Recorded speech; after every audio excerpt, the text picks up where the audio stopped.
Il est 18h30, Madame, Monsieur, Yaourana, bonsoir et bienvenue dans le journal de TNTV.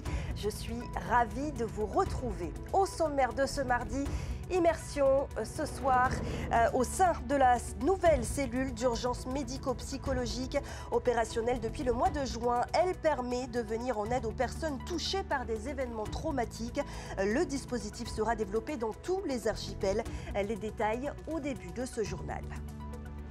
Les métiers de la mer au cœur du forum de l'économie bleue. La 10e édition a débuté ce matin. La formation, le financement ou encore l'insertion dans les filières maritimes. Autant de préoccupations qui sont débattues entre les acteurs du secteur. Pour en parler ce soir, un invité, l'assesseur du bureau du cluster maritime, Tehina Pouar-Itei, répondra à nos questions. Enfin, portrait ce soir d'une créatrice engagée. Jennifer Faremiro nous embarque dans son atelier. Sa passion, travailler toutes les matières et surtout se démarquer dans ses créations. Des créations que vous pourrez admirer ce vendredi lors du grand défilé de la Tahiti Fashion Week. Son directeur artistique, Alberto Vivian, nous en dévoile un peu plus dans quelques instants. Il sera accompagné d'Agnès Genefort, co-organisatrice et responsable des créateurs.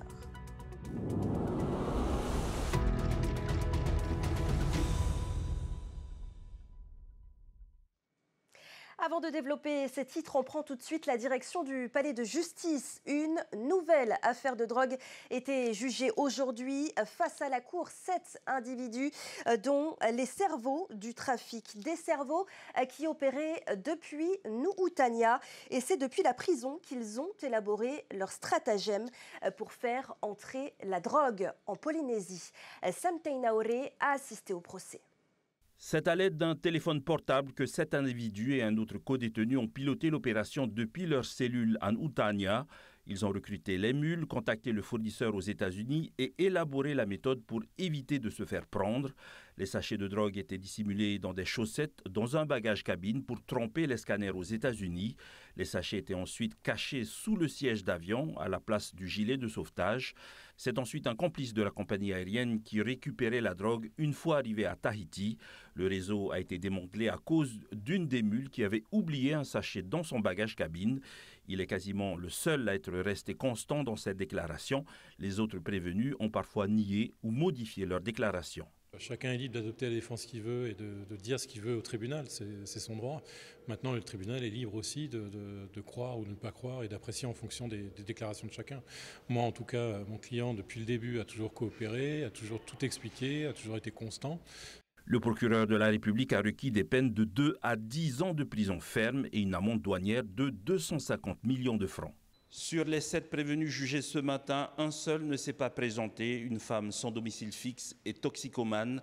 Elle a accepté de faire la mule pour payer sa consommation d'ice.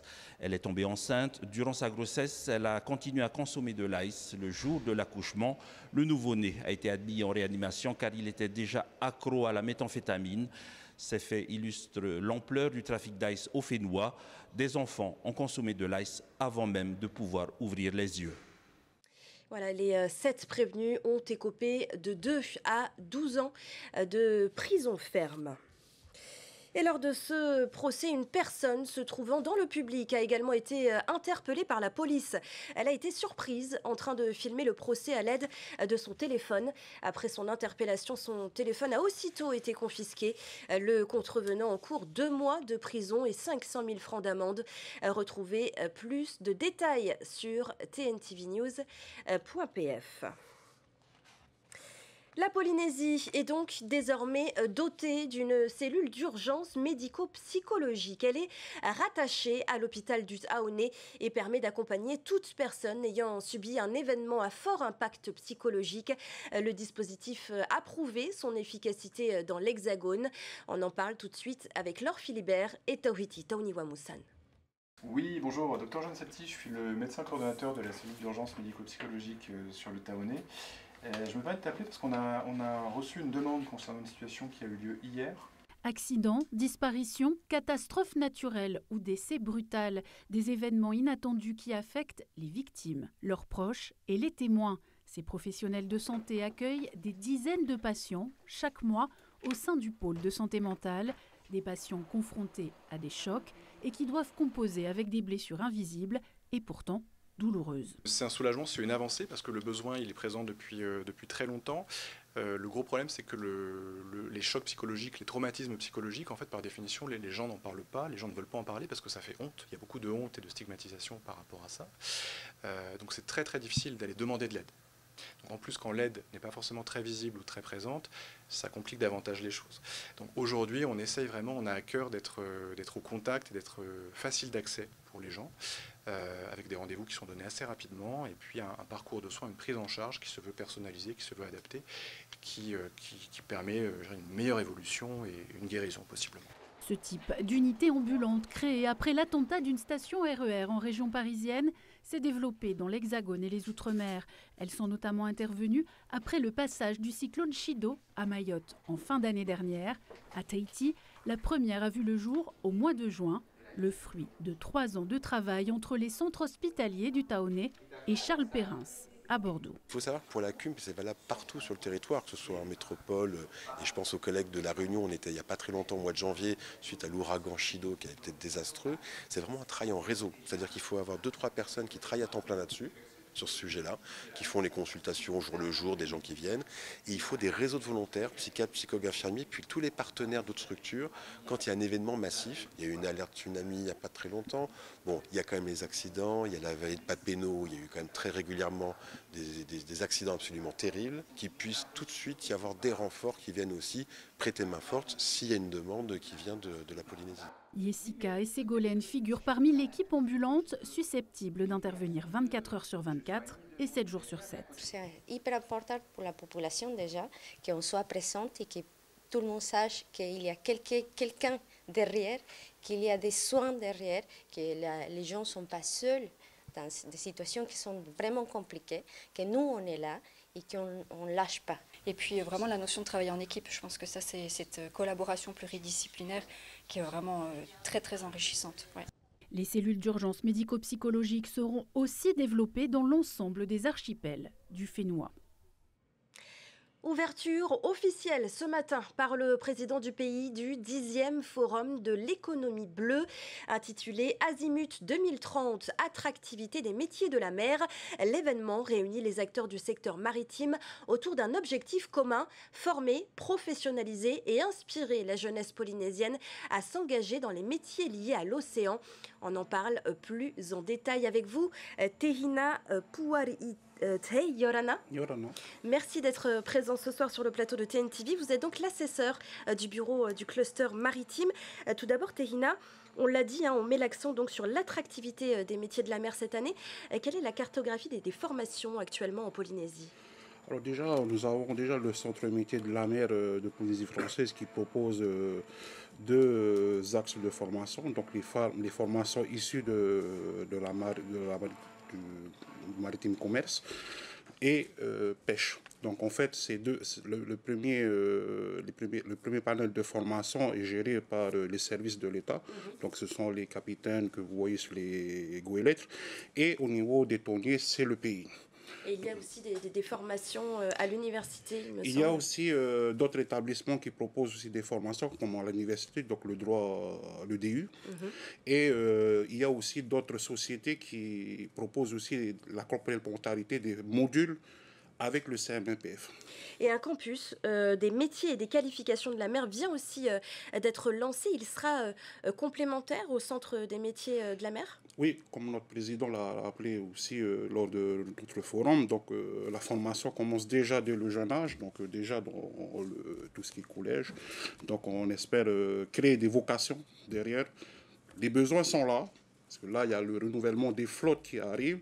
Donc, les formations sont là aussi pour qualifier ces personnes-là pour que demain, ils puissent naviguer avec la nouvelle flotte. Alors, justement, en attendant, vous parliez de la flotte. En attendant, le secteur maritime, lui, actuellement, enregistre un vieillissement significatif de sa flotte, mais aussi de ses effectifs. Il y a donc urgence à former la jeunesse, mais les conditions sont parfois rudes en mer. Comment est-ce qu'on attire ces jeunes ? Quelles sont les problématiques qu'ils rencontrent ?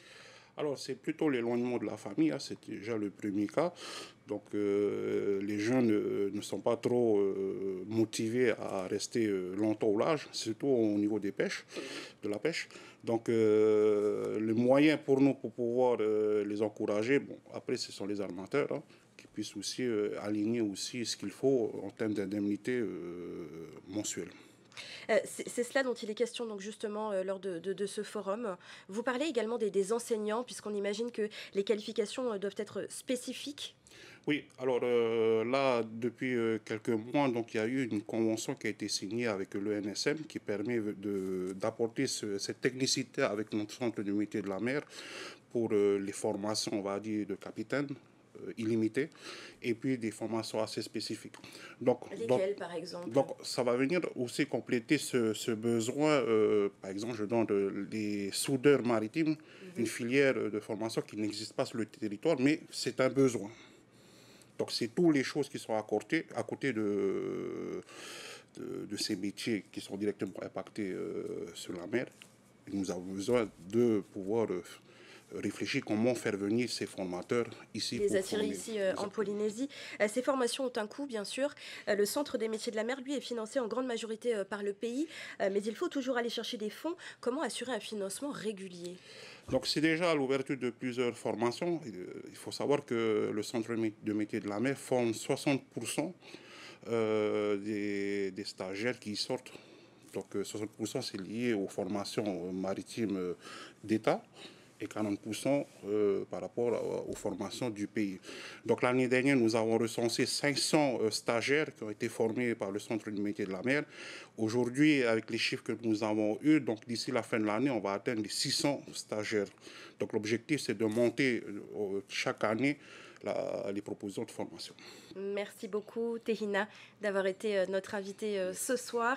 C'est autant de problématiques donc, qui sont débattues encore demain lors du Forum de l'économie bleue. Et une restitution des recommandations sera également faite aux membres du CESEC. Merci encore à vous. On passe à la commune de Puna Aouya qui passe à la deuxième étape, celle des travaux d'installation du nouvel émissaire des eaux usées qui se poursuivent. Ce matin, 500 mètres de tuyaux lestés par des blocs de ciment ont été immergés au fond de l'eau. Une manœuvre délicate suivie pour nous par Nicolas Pérez et Mérété Atto. Marjan, Yannick, c'est comment la tension? Tel un serpent marin, ce tronçon de l'émissaire de la station d'épuration de Puna Aouya arrive lentement mais sûrement à sa destination finale. On vient de partir de Veirei pour arriver jusqu'ici dans la baie de Tapuna. On a remorqué un tuyau qui fait 500 mètres de long et avec tous les 9 mètres des lestes de ciment de 2,5 tonnes à 3 tonnes. Vous vous rendez compte, si vous calculez, on en a pour pratiquement 200 tonnes de béton là. Donc c'est pas un petit chantier, c'est vraiment particulier dans la mesure où on est sur un plan d'eau, quoi. 6 bateaux et une trentaine de techniciens et plongeurs sont nécessaires pour manœuvrer ce géant. C'est une complexité qu'on prend en compte. Nous, Géocéan, on connaît quand même pas mal ce genre de méthode. On a installé les 3 SWAC existants en Polynésie, qui sont exactement la même technique, à la seule différence qu'ils sont un peu plus grands et qui vont un peu plus profond. Avec ses 56 cm de diamètre, cet ouvrage d'évacuation des eaux usées est dimensionné pour assumer avec sa station d'épuration le quotidien de ses 28 800 administrés. Et sa station d'épuration, par rapport à sa capacité nominale, on est à peu près à 40%. Ça veut dire que malgré cette augmentation de population et ceux qui sont connectés dessus, on reste avec toute la capacité qu'il faut pour pouvoir récupérer ces effluents-là et les traiter dans la station d'épuration. 2 tronçons doivent encore être installés d'ici une dizaine de jours et mesurera au total près d'1,4 km. Fin des travaux et des tests prévus en décembre prochain. Dans l'actualité de ce mardi également, la Tahiti Fashion Week annoncée du 15 au 18 octobre, une semaine dédiée à la mode et un concours de mannequinat. 11 candidates seront sublimées par des créateurs toujours plus audacieux. Parmi eux, Jennifer Falemiro rencontre ce soir avec cette passionnée de mode éco-responsable. Son portrait est signé Hotuarii Colombani. C'est dans cet atelier que Jennifer Faremiro, jeune créatrice de mode du Fénois, prépare minutieusement la tenue d'exception pour la Tahiti Fashion Week 2025. Immergée dans ce milieu depuis son enfance, elle poursuit ses études et obtient son diplôme dans une école de mode au Canada. Ma grand-mère et ses sœurs, ils sont issus en fait d'une famille très modeste dans laquelle tu devais tout faire par toi-même, y compris tes vêtements. Donc pendant longtemps, moi j'ai grandi avec des vêtements que ma grand-mère faisait pour moi. Et du coup, quelque part, on est un peu baigné dedans quand même, quoi. Pour donner vie à cette création, Jennifer s'est associée à Biobase Tahiti, une entreprise innovante qui transforme les troncs de bananiers et autres déchets agricoles en papier et matières premières écologiques. Biobase, c'est une entreprise qui valorise les déchets agricoles en les transformant en papier et après on en confectionne des emballages et tout plein d'autres produits. On lui a mis à disposition du coup notre matière première qu'elle après elle a confectionné à sa façon. On l'a accueilli dans nos ateliers, on lui a donné notre matériel et on lui a montré comment on faisait. Et voilà, après elle a fait à sa sauce. Aussi diplômée en gravure sur nacre au Centre des métiers d'art de Polynésie, elle unit savoir-faire polynésien et design contemporain. Je suis la mode un peu partout dans le monde et tout, et j'aime beaucoup tout ce qui est hors du commun. Et j'aime beaucoup faire des choses que personne n'attend voir sur le podium. Et toujours en accord avec mon diplôme du Centre des métiers d'art qui est gravure sur nacre, j'accorde ça avec de la nacre. Oui, j'ai vu le résultat, pas le final, hein, mais j'ai vu les pièces en confection et j'ai vraiment hâte justement de voir le résultat. Cette tenue d'exception qui promet de révéler la splendeur locale sera présentée lors du défilé de la Tahiti Fashion Week le 17 octobre prochain. Et le directeur de la artistique de la Tahiti Fashion Week, mais aussi la co-organisatrice et responsable des créateurs sont parmi nous ce soir. Yaorana à tous les deux. Yaorana. Et bienvenue sur le plateau de TNTV. Agnès, chaque année, la créativité et le talent sont au rendez-vous à la Tahiti Fashion Week. On imagine qu'il y aura également de la performance artistique cette année.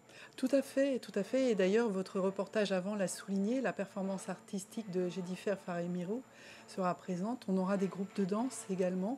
On aura la meilleure danseuse UEIVA 2024-2025, un danseur également. Et beaucoup de créations parce qu'on leur a demandé cette année vraiment de se surpasser pour cette nouvelle édition. Il y aura combien de créateurs en tout ? Alors si on compte le film plus les créateurs qui seront présents lors de la soirée du vendredi, ça fait un total d'une 30aine de créateurs. Donc c'est énormément de travail autour de ce concours. Des créations qui seront donc portées par 11 candidates de ce concours de mannequins. Alberto, la sélection a été difficile cette année. La sélection n'était pas difficile, mais elle était professionnelle, c'est-à-dire que c'est un vrai casting. Moi, je vois les premières filles qui viennent, je vois les photos, celles que moi je retiens à l'agence à Milan, l'agence de mannequins, Brave Management, et l'agence fait la sélection finale. Donc c'est un vrai casting. Un beau cru cette année ? Oui, excellent. J'ai du mal à dire elle, c'est... Oui. On est d'accord, c'est vraiment, elles sont très gentilles, très jolies, elles sont toutes... Et le mannequinat attire toujours autant ? Je pense que oui. Oui. Le mannequinat attire-t-il toujours autant ? Oui, les jeunes filles. Bien sûr. Ah oui, bien sûr. Mais après, le problème du mannequinat, en tout cas Tahiti, le mannequinat, c'est un boulot. Comme le tien, comme le sien, comme celle derrière les caméras. Mannequin, c'est un job. Donc, ça demande des efforts, ça demande d'avoir une vie saine. Cette année, on a fait des t-shirts, personne n'en parle, contre la drogue. Parce que je trouve qu'on ne fait pas assez pour... oui, vous avez tenu à apporter justement un message justement... Sans aucune prétention. Et c'est dans l'actualité, Alberto, bien sûr. Vous parliez du mannequinat, c'est un réel travail. On parlait tout à l'heure donc de l'agence milanaise Brave Model Management qui donc choisira les grandes gagnantes du concours. L'an dernier, leur choix s'est porté sur Hervé Villerme. Qu'est-ce qu'elle devient ? Elle a percé ? Elle est à Paris, elle est à Milan, elle a fait des défilés, elle fait des shootings photos, oui, bien sûr. Alors, l'invitée d'honneur cette année, c'est Shona Tauiao, si je prononce bien, une artiste maori de renommée internationale. Agnès, l'idée de la Tahiti Fashion Week, c'est aussi ce moment de partage entre créateurs du Pacifique. Complètement. On a voulu cette année vraiment insuffler toute cette créativité du Pacifique. Il y a vraiment quelque chose de différent ici. Et le fait d'amener quelqu'un de Nouvelle-Zélande qui est une Maori, qui va se servir en fait de toutes les matières premières que l'on a, nous, également ici, et qui va les inscrire, ces matières premières, en 2025, je trouve que voilà, il y a quelque chose qui fait qu'il fallait qu'elle soit montrée ici. Elle est ravie d'être ici, c'est quelqu'un de très très timide, et c'est quelqu'un qui est en train de se balader. Elle est allée au marché cet après-midi pour un très beau oui. défilé. Oui, dernière question, à l'un ou à l'autre, hein. Le programme est dense cette année. Vous avez voulu innover aussi, puisque le grand défilé il aura lieu dans les jardins, il me semble, du Royal Tahitien, en tout cas à l'hôtel Royal Tahitien. Alors, à l'hôtel Royal Tahitien, mais dans toute la partie restaurant. En bord de mer. En bord de mer, voilà, cet hôtel emblématique de Tahiti, c'est ce que l'on a voulu marquer. Ça sera le vendredi 17 octobre. Le mercredi 15 octobre, on a une projection au cinéma en coproduction avec vous, avec TNTV, un documentaire. On a beaucoup travaillé. Il me semble qui retrace l'histoire de la Tahiti Fashion Week. En fait, qu'est-ce que c'est que la Tahiti Fashion Week? C'est un peu ça, avec beaucoup d'humour, suivi du défilé du service de l'artisanat traditionnel. Et c'est là que l'on verra pour la première fois les candidates. Et une semaine donc entière dédiée à la mode, puisque le 18 octobre, il y aura aussi un after walk au rooftop du Kon-Tiki. Merci à tous les deux d'avoir été nos invités ce soir. Merci beaucoup. Invitation maintenant à la lecture et à la découverte. Le Salon du Livre revient pour une 25e édition. Il aura lieu du 16 au 19 octobre, place Tohata. Un événement chaque année victime de son succès. Depuis sa création, 100 000 visiteurs ont pu rencontrer plus de 300 auteurs et plus de 700 ouvrages ont été publiés. 25 ans après, le thème retenu nous questionne sur la place du livre, son avenir dans un monde où les réseaux sociaux prennent une place toujours plus importante. On écoute à ce propos le président de l'association des éditeurs de Tahiti et des îles, Christian Robert, est au micro de Naya Bennett. C'est une vraie question, parce que tout le monde se pose des questions, en particulier dans le monde du livre, hein, puisque tout le monde sait qu'aujourd'hui, le téléphone, les écrans prennent beaucoup de place, prennent un petit peu de la place qui était réservée au livre avant. Je ne sais pas si c'est une bonne chose. On a même tendance à penser que lire, c'est important, qu'il faut pas se satisfaire de cette espèce d'enfermement algorithmique dans lequel nous captent nos écrans et nous servent ce qu'on aime, donc ça ne sert pas à grand chose en fait, et que le livre c'est un espace de liberté, donc on va en parler pendant ces 4 jours de salon, de jeudi à dimanche. On a fait venir une personne qui est la grande spécialiste en France, c'est Virginie Klessen, qui est entre autres spécialiste de l'intelligence artificielle dans le monde du livre. Qu'est-ce que ça peut nous apporter? Est-ce qu'il faut en avoir peur? Mais c'est une réalité un peu dans tous les secteurs aussi. Donc le livre, nous, c'est un outil qui nous paraît important pour tout le monde, pour son développement personnel, mais aussi pour la société. Et c'est ainsi que se referme ce journal. Juste après, la météo avec Farerao, suivi de Ciné Nui, un numéro spécial avec Dwayne Johnson. Enfin, à 19h40, retrouvez 2 épisodes de la série NCIS Los Angeles. Je vous souhaite une excellente soirée. Je vous dis à demain, 18h30. Retrouvez ce journal en replay sur notre site internet et notre application mobile TNTV.